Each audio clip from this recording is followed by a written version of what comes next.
Okay, welcome back to part 3 where we finished this project up, our sign making project for our workshop. This piece has been painted, it's been stained. I actually have cut some pieces for a frame. These are leftover pieces from one of my jobs. They're cabinet trim actually, but I decided to use these as a frame. So painted these. Now we just need to nail them up.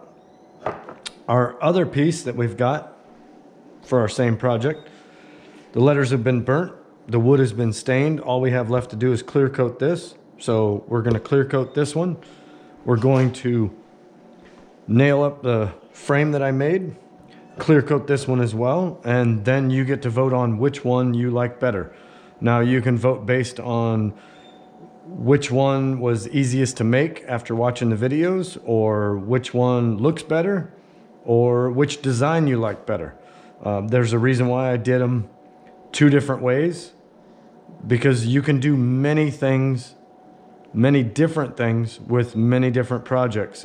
You know, it just depends on your vision. It depends on how you want the piece to look when you're done. So again, I'm going to want you to vote. So stay tuned while we finish this up. Okay, so what I've done is I've nailed this onto my piece and I went ahead and patched the holes, but now I want to take some paint and just kind of touch it up. So I've taped off this area so I can do that, and we'll let it dry and go from there. Okay, so I painted the areas where I patched from the nail holes, from nailing the frame onto our actual piece. I'm going to let that dry. And once that's dry, then we're going to clear coat it and it'll be done. Okay, so for this piece, all we have to do is clear coat it, and I'm using a Rust-Oleum satin clear enamel.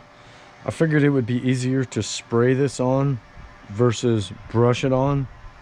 When you brush on clear coat or polyurethane, you tend to get bubbles in it, and it's really a process when you do that, because then you're supposed to sand it with some steel wool to get the bubbles out and then recoat it again. I'm gonna try using just a spray enamel to make it to where I don't have to do any of that, but I want to make sure I don't put it on too thick. So this is what I'm going to do with this piece. So that's looking really good. Now we just need to let that dry, and this piece is finished. All right, and now we are going to clear coat this piece, and then we will be done with this. So we're just going to go ahead and spray some clear coat across here.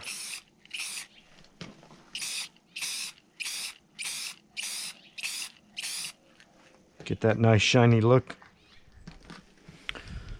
And we'll get the last of it here.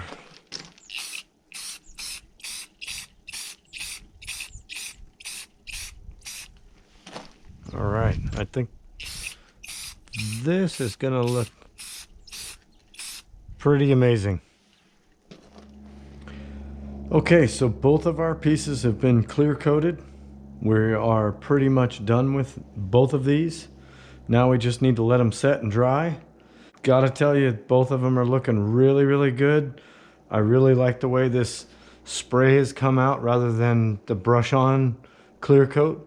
And I don't know if you can see it, but this one is just glossy as all get out. I mean, that looks awesome. So both pieces are finally finished. They've dried, cured. The first piece, we're gonna call this piece the square piece. This was made out of a piece of 3/4 plywood that was repurposed. I painted the letters black, put a border around it, and clear coated it.